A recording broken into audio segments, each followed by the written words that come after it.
You're listening to Civic Media. Stay up to date on the latest news and information for your local community and Wisconsin by signing up for our free email newsletter. Visit civicmedia.us/email to get started. This is your WLAK Daily News Roundup for Lake Air, 107.5 FM and 1260 AM in Amory.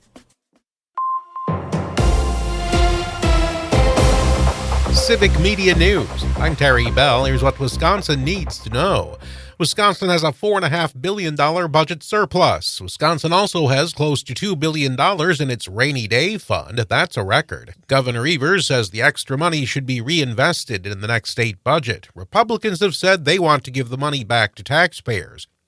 Most public schools in Wisconsin will get more money from the state this year. The Department of Public Instruction is out with its general state aid figures. 2/3 of school districts will get more money, a third will get less. In all, Wisconsin is sending about $5.5 billion to local schools. Today is the last day to register to vote in Wisconsin by mail or online. In-person early voting starts next week.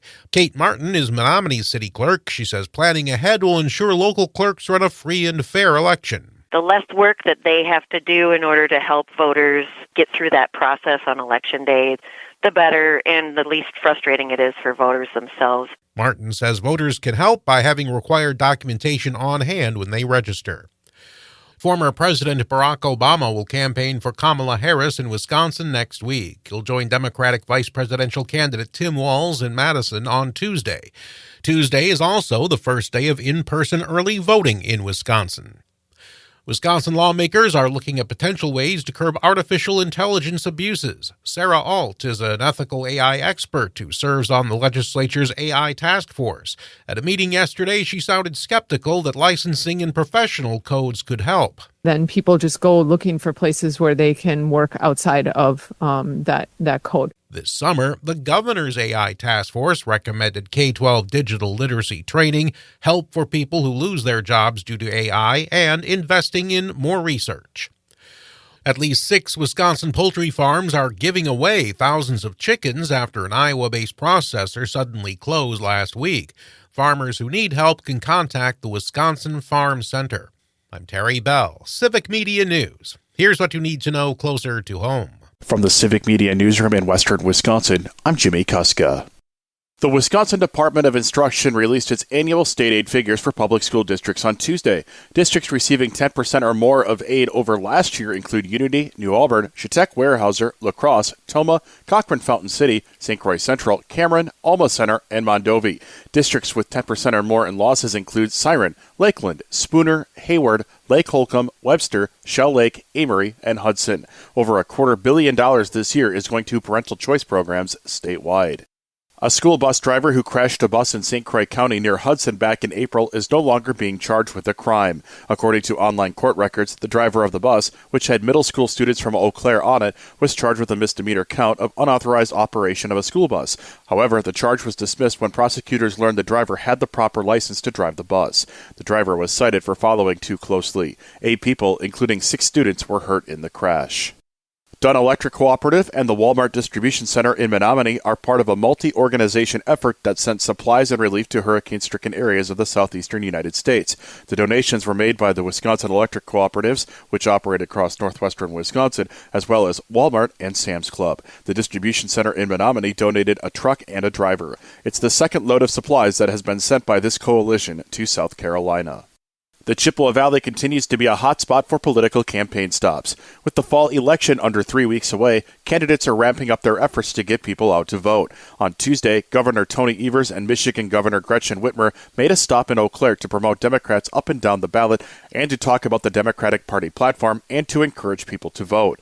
They will appear in Mequon today. Presidential nominee Kamala Harris will hold a rally in La Crosse tomorrow. Country Jam announced its lineup for 2025. The event, which is held at the Eau Claire Event District north of the city, will be July 17th through the 19th next summer. Headliners are Bailey Zimmerman, Cole Swindell, and Sam Hunt, and also features Chase Rice, David Lee Murphy, Dylan Scott, Sarah Evans, Jake Owen, and Craig Morgan. Pre-sale began yesterday, and general ticket sales start today. You can check out pricing, the full lineup, and other information by going to the event's website at countryjamwi.com. For Civic Media News in Western Wisconsin, I'm Jimmy Kuska.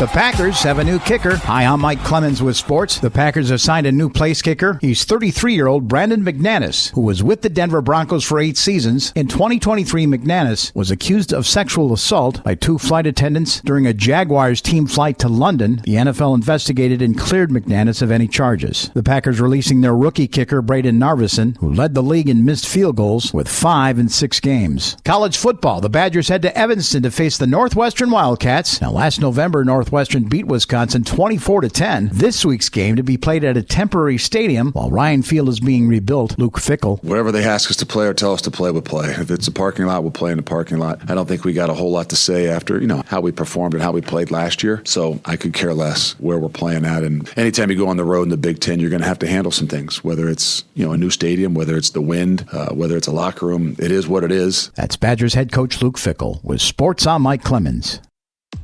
On your entertainment beat, I'm Pete Schwaba. After Joker Folie à Deux took a nosedive like no movie ever before in its second week of release, and the box office down last weekend overall, Hollywood is hoping the latest comic book movie is a savior. Ticket sales last weekend were down 43% from last year, according to Deadline. That could change in the next couple weeks when the latest chapter of Venom hits the screen. Sony's Venom: The Last Dance opens October 25th, and the studio is hoping for a $70 million take, which would be less than the 2 previous installments, but still an impressive opening. Horror films have made strong showings pretty much all year. How does a milk diet sound? On her Not Today Pal podcast that she hosts with fellow Soprano cast member Robert Eiler, Sopranos star Jamie Lynn Sigler said she went on an 8-day whole milk diet where that's all she put into her system. She calls it a milk cleanse and says it helps rid one's system of parasites. Whole milk for 8 days? Thanks, but I'll take the tapeworm. It seems like people cannot hate the Joker sequel enough. The film has reviewed poorly with critics and audiences, and a legendary screenwriter. Paul Schrader is jumping into the fray, saying he went shopping in the middle of the film. Schrader says he got so bored he went to the store and came back and watched about 10 minutes and then just left altogether. The man who wrote Taxi Driver, Raging Bull, and Affliction said, "I don't like either of those people. I don't like them as actors. I don't like them as characters. If they came to your house, you'd slip out the back door." That's right. He hates the movie so much he'd leave his house while strangers were there. Ouch. Speaking of the Joker, the studio behind Folie à Deux, Warner Brothers, says it expects to lose between $150 and $200 million on the movie. Variety reports that the film's domestic box office take will probably top out at about $65 million and about $210 million globally. Unfortunately, it cost $200 million to make and $100 million to market. That's more money than I make in a year. Actor, activist, and Wisconsin native Mark Ruffalo literally walked the walk in support of Native Americans voting. Ruffalo participated in a Walk to the Polls event with the Navajo Nation activist Allie Red Horse Young. The Oscar-nominated actor has supported Native American issues for years. Yahoo Entertainment reports that the walk took place in Fort Defiance, Arizona, and was 3 miles long. The purpose? To urge indigenous people in Arizona to go to the polls. You would think a high-profile gig like hosting the Oscars would not be hard to fill. It seems people who are good at it get tired of doing it, possibly because one joke can get you slapped in the face by an irrational actor husband. The search for a host for next spring's Oscars broadcast is on, and according to Deadline, Hugh Jackman and Ryan Reynolds are being considered. The duo starred in the film Deadpool, which has become one of the highest-grossing films ever. Other celebrities being considered include Dwayne Johnson, Amy Poehler, and Will Ferrell. Billy Farrell would have my vote. For more showbiz fun, tune in to Nightlight with me, Pete Schwaba, weeknights from 6 to 8 p.m. on the Civic Media Radio Network. It is going to be mostly sunny today with a high in the upper 50s to near 60 degrees. The wind southwest at 5 to 15. Clear tonight with a low in the mid-30s. Tomorrow will be sunny and windy with a high in the mid-60s. I'm meteorologist Sean Cable. Temperature now 30. That's your WLAK Daily News Roundup from Civic Media. Subscribe to this podcast on Spotify, Apple, or wherever you find your podcasts. Find more news at lakeair.radio. The national news cycle never stops, but it can be hard to find news about your local community. Civic Media is dedicated to providing quality local and state news coverage across Wisconsin. With the Civic Media app, you can get notifications about local stories that matter to you and your community. Find the free Civic Media app in your phone's app store and choose notifications from the menu to tell us what kind of news you want to hear about.